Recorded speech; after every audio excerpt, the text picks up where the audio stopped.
kami ayan. Hindi kami ayan.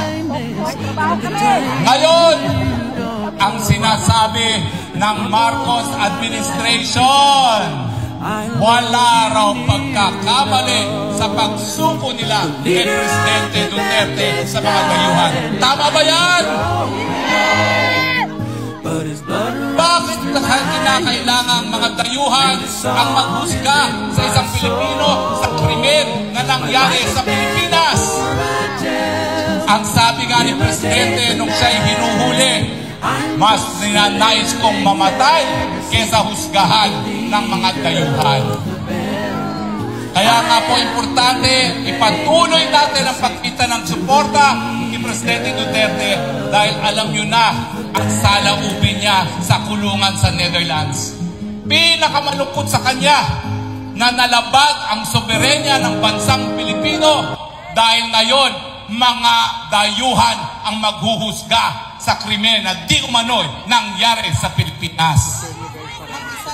Ang tanong, papayag ba tayong mga Pilipino? Hindi ko po sasabihin kung anong nasa plano naming mga abogado na dedepensahan ang ating presidente. Pero ako po, ang pangako ko, hindi ako aalis ng Netherlands na hindi kasama si Presidente Rodrigo Roa Duterte.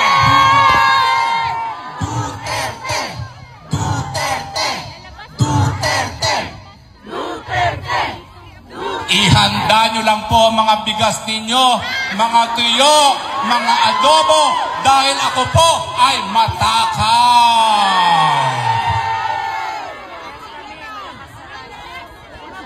At ang paborito po ng presidente natin, paksil. Hindi lang po paksil, tuyo. Hindi lang po yan. Hindi. Arigato! Thank you.